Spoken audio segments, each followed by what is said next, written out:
नमस्कार, news point लेकर हाजिर हूं मैं राजीव। दोस्तों, मोदी सरकार की तर्ज पर मनमानी चलाने की चुनाव आयोग की कोशिश पर आज सुप्रीम कोर्ट ने ब्रेक लगा दिया है। इससे पहले 3 बार तो सुप्रीम कोर्ट ने चुनाव आयोग को आदेश दिया था कि आधार को भी मान्य दस्तावेज की सूची में आप शामिल कर लें, लेकिन अदालती आदेश को जब चुनाव आयोग ने नहीं माना तो आज बाकायदा आधार पर फाइनल आदेश पारित हो गया है कि अब 12वें दस्तावेज के तौर पर आधार कार्ड को शामिल करना ही होगा। वैसे चुनाव आयोग के वकील यानी राकेश द्विवेदी साहब जो हैं वो अब भी किंतु परंतु कर रहे हैं, लेकिन आज सुप्रीम कोर्ट के रुख से साफ हो गया है कि बिहार में चुनाव से पहले ही इंडिया गठबंधन को बड़ी जीत मिल चुकी है। इसी वोट चोरी और वोट बंदी के मुद्दे पर तो वोटर अधिकार यात्रा निकालकर राहुल और तेजस्वी ने हंगामा मचा दिया था, जिससे नरेंद्र मोदी तक घबरा गए और मां को गाली का मुद्दा किस तरह उन्होंने भुनाने की कोशिश की, यह सब आप जानते हैं, यहां रिपीट नहीं करूंगा। लेकिन एक नई खबर आपको जरूर बताऊंगा। खबर यह है कि अपने जन्मदिन के मौके पर यानी 17 तारीख को 17 सितंबर को नरेंद्र मोदी गया जी जा रहे हैं, यानी गया जा रहे हैं। जो पुराना नाम गया है अब गया जी हो गया है, और गया पिंडदान के लिए जाना जाता है। और ये जो अभी समय चल रहा है, आज से जिसकी शुरुआत हुई है, कल से शुरुआत हुई, ये पितृपक्ष कहलाता है। पितृपक्ष में लोग अपने पितरों यानी अपने पूर्वजों के लिए पिंडदान करते हैं गया जी में जाके, और नरेंद्र मोदी जी अब गया जी में अपनी मां का पिंडदान करेंगे 17 तारीख को अपने जन्मदिन पे।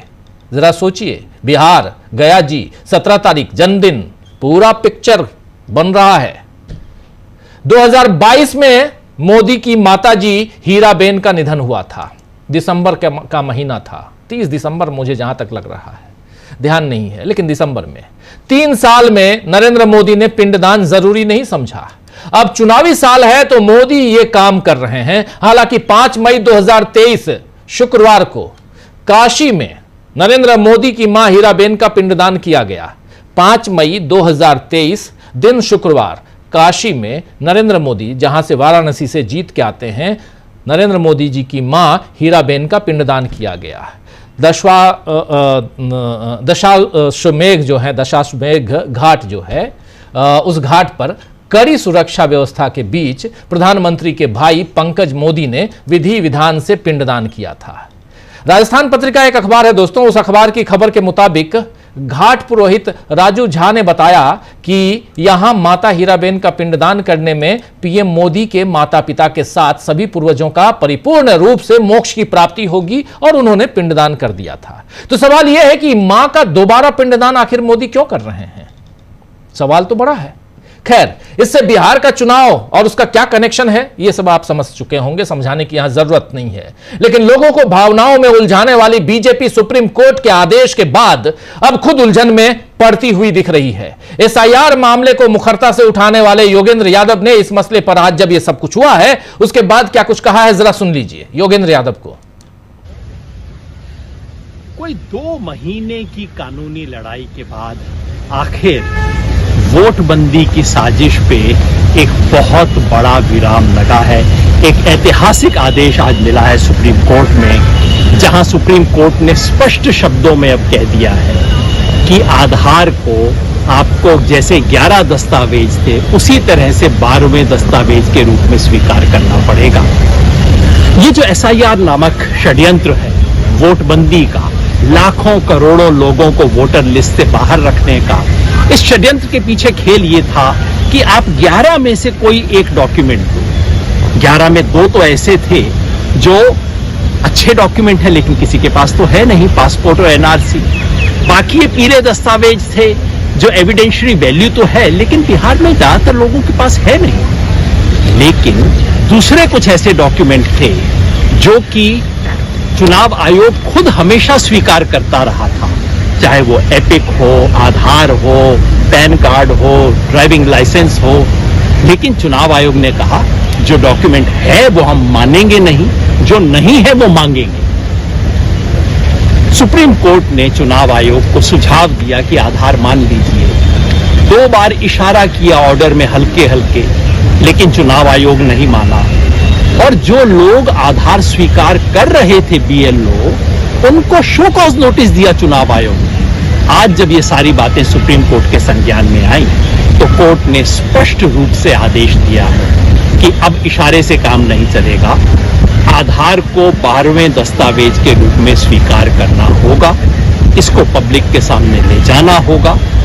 इस एक आदेश से बिहार में लाखों ऐसे लोग हैं जिनके पास इन 11 में से कोई डॉक्यूमेंट नहीं है लेकिन आधार है, उन लोगों का वोटिंग राइट बचा है। सिर्फ बिहार के लिए नहीं, क्योंकि एसआईआर पूरे देश में लागू होगा, इसलिए देश में करोड़ों लोगों के वोटिंग राइट को, मताधिकार को बचाया है चुनाव आयोग ने। इस देश के संविधान की रक्षा करनी। तो सुन रहे थे आप यहां योगेंद्र यादव, चूंकि ये भी एक पिटिशनर हैं और यानी याचिकाकर्ता हैं, इसलिए ये अपनी बात रख रहे हैं और इन्होंने अपनी बात वहां कोर्ट के अंदर भी रखी थी बहुत शानदार तरीके से। आपने देखा था, सुना था, और एक इंटरव्यू भी इनका हमने किया था 1 to 1, वो भी आपने देखा था।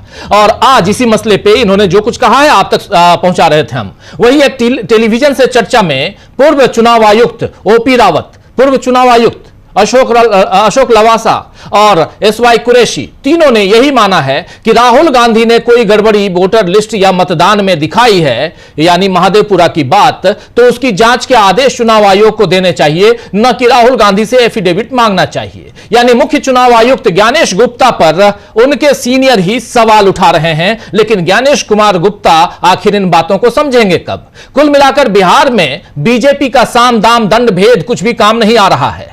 उधर कल उपराष्ट्रपति का चुनाव है, आप जानते हैं, उपराष्ट्रपति चुनाव में भी मामला संगीन हो रहा है। आज बीजेडी और बीआरएस दोनों ने कह दिया है कि हम मतदान में हिस्सा नहीं लेंगे।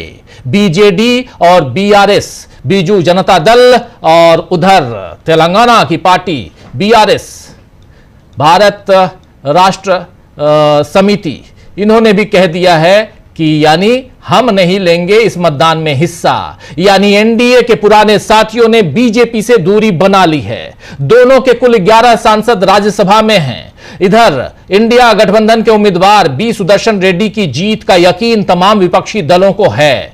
कल की वोटिंग में व्हिप तो जारी नहीं होगा। आप जानते हैं कि उपराष्ट्रपति के चुनाव में व्हिप जारी नहीं होता है, इसीलिए सारे सांसद अपनी मर्जी से वोट दे सकेंगे। और ऐसे में क्रॉस वोटिंग बीजेपी की बड़ी टेंशन रहेगी। अगर क्रॉस वोटिंग हो गई तो उसकी टेंशन बढ़ जाएगी। रात को नींद आएगी कि नहीं, नरेंद्र मोदी को यह देखना होगा।